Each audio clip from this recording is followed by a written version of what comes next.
parlons aujourd'hui de la Thébaïde ou les frères ennemis, la première création théâtrale de Racine. Mais d'abord, qui est donc Racine ? Il est né fin 1639 dans une bourgade du Valois, la Ferté-Milon. Devenu très jeune orphelin de père et de mère, donc sans véritable relation, il reçoit une formation par les écoles de Port-Royal, puis par le collège de Beauvais, enfin par le collège d'Harcourt à Paris. Mais le jeune homme hésite encore beaucoup sur son avenir, entre la tradition familiale de la gabelle ou le séminaire. Socialement, l'adolescent n'est encore rien. Ce sont les messieurs de Port-Royal qui lui assurent une formation rigoureuse, qui vont l'initier aux auteurs anciens, latins et grecs, et à la culture classique, qui vont développer son jugement, sa réflexion religieuse et même son sens de la grammaire. Et à Paris, Racine va s'entourer de bons amis. L'abbé Levasseur, Boileau, le cousin Jean de La Fontaine, parmi d'autres. Avec eux, il travaille la création théâtrale, mais l'on sait peu de choses sur les premiers essais tels que Amasie ou Ovide. Racine n'a pas encore pu monter de pièces, et en fait, c'est Molière qui va venir lui proposer de jouer dans sa salle du Palais Royal la nouveauté de Racine, la Thébaïde ou les frères ennemis. La création a lieu le 20 juin 1664. Racine est alors âgé de moins de 24 ans. Le thème de cette tragédie, il s'agit d'un thème traité par Sophocle et Euripide, plus récemment par Jean de Rotrou.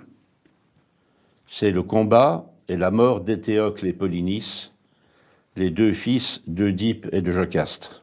Les deux frères doivent alternativement régner chaque année, ce qui les amène inexorablement à s'entretuer, en entraînant progressivement tous les personnages vers le trépas.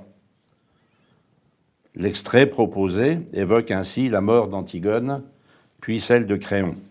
Il est toutefois important de souligner que Racine, dès le début de sa carrière de dramaturge, fait un choix fondamental, celui de s'exprimer par l'alexandrin, le vers classique à 12 pieds.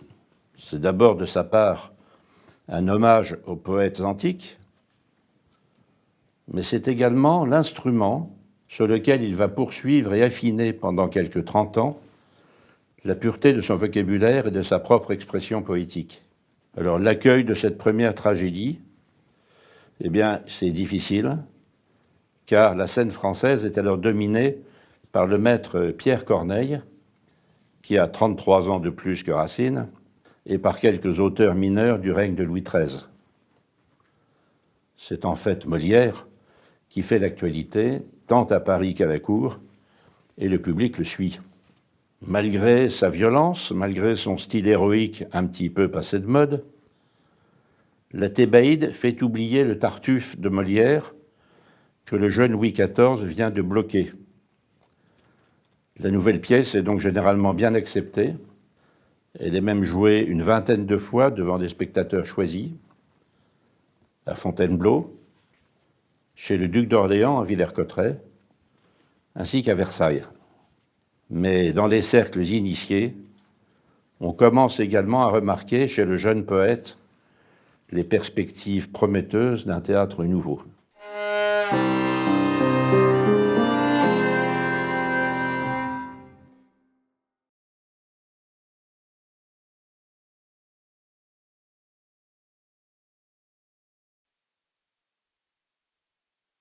Madame, je l'avoue, et les destins contraires me font pleurer deux fils si vous pleurez deux frères.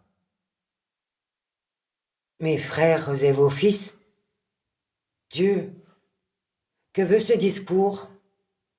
Quelque autre qu'Éthéocle a-t-il fini ces jours ?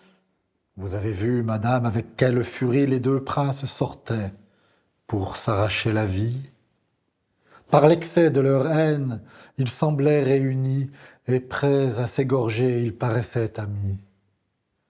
Ils ont choisi d'abord, pour leur champ de bataille, un lieu près des deux camps, au pied de la muraille. C'est là que, reprenant leur première fureur, ils commencent enfin ce combat plein d'horreur. Mon fils, qui, de douleur, en soupirait dans l'âme et qui se souvenait de vos ordres, madame, se jette au milieu d'eux et méprise pour vous leurs ordres absolus qui nous arrêtaient tous. Il leur retient le bras, les repousse, les prie, et pour les séparer, s'expose à leur furie. Mais il s'efforce en vain d'en arrêter le cours, et ces deux furieux se rapprochent toujours. Il tient ferme pourtant, et ne perd point courage.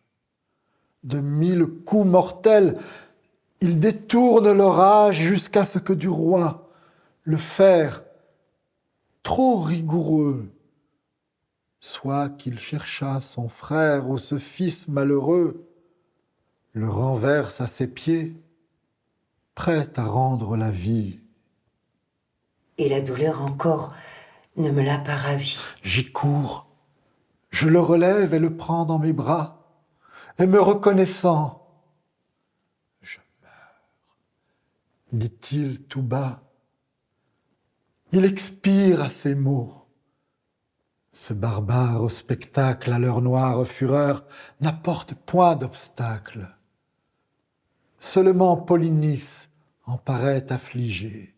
« Attends, Aimon, dit-il, tu vas être vengé. » En effet, sa douleur renouvelle sa rage, et bientôt le combat tourne à son avantage. Le roi, frappé d'un coup qui lui perce le flanc, lui cède la victoire et tombe dans son sang. Polynice, tout fier du succès de son crime, regarde avec plaisir expirer sa victime. Dans le sang de son frère, il semble se baigner. « Et tu meurs, lui dit-il, et moi, je vais régner. » En achevant ces mots, d'une démarche fière, il s'approche du roi, couché sur la poussière, et pour le désarmer, il avance le bras. Le roi, qui semble mort, observe tous ses pas. Il le voit, il l'attend, et son âme, irritée pour quelque grand dessein, semble s'être arrêtée. L'ardeur de se venger flatte encore ses désirs et retarde le cours de ses derniers soupirs. Prêt à rendre la vie, il en cache le reste, et sa mort au vainqueur est un piège funeste, et dans l'instant fatal que ce frère inhumain lui veut ôter le fer qu'il tenait à la main, il lui perce le cœur, et son âme ravie, en achevant ce coup, abandonne la vie. Polynice, frappé, pousse un cri dans les airs, et son âme en courroux s'enfuit dans les enfers. Le trône vous attend, le peuple vous appelle. Goûtez tout le plaisir d'une grandeur nouvelle. Adieu. Nous ne faisons tous deux que nous gêner. Je veux pleurer, Créon, et vous, vous les régnez.